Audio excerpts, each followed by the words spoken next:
The engines love working when the sun shines. One day, Thomas and Percy were helping Salty at the docks. But Salty was worried. It may be sunny now, matey, but there be a storm coming. It may be sunny now, matey, but there be a storm coming. There be a fierce storm on the way, Captain, peeped Percy. Salty knew they were making fun of him. He felt sad. Later, Sir Topham Hatt arrived. "I want you to fetch Fergus from the smelter's yard," he said. "His driver doesn't know the line." Aye, aye, sir, replied Salty sadly. Salty was glad he was going to the smelters. He didn't want to stay where he wasn't liked. "What's wrong?" asked Emily. Nobody likes to be made fun of by silly tank engines. And he huffed away.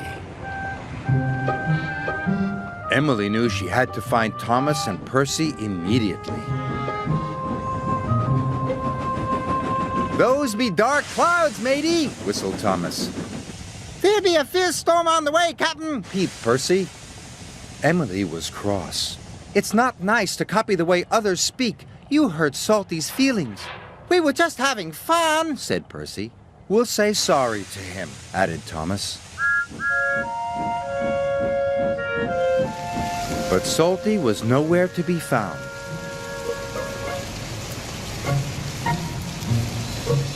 Thomas and Percy were worried.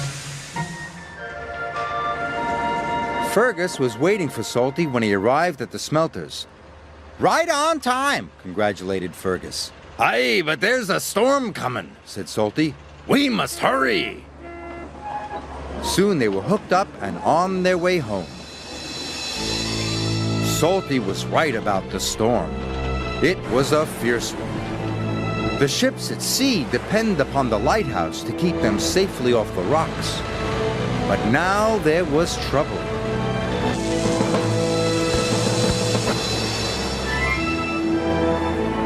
"The lighthouse lamp has gone out!" cried the captain.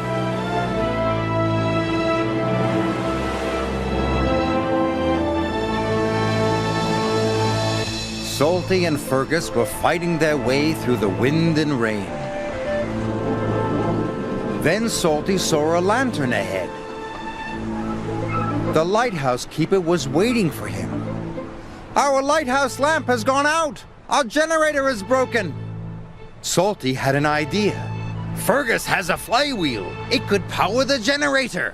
"Hurry!" shouted the lighthouse keeper. Fergus's flywheel was attached to the generator shaft. Without the lighthouse, the ship was steaming towards the rocks. Fergus was working as fast as he could. Finally, the generator came back to life. The lighthouse beam shone across the stormy sea once more. "Just in time! Hard to starboard, matey!" Salty's idea had saved the day. Fergus worked hard until first light. The next morning, Salty and Fergus chugged back to the docks. They were surprised to see a crowd waiting for them. "Thank you," said the captain. "You saved our ship." "Well done," boomed Sir Topham Hatt. Salty was very proud. "We're sorry if we hurt your feelings," puffed Thomas. "We were only copying you because we think you're grand." "Then say no more, me hearties," replied Salty happily. Now they will all work together and have fun together, as good friends should.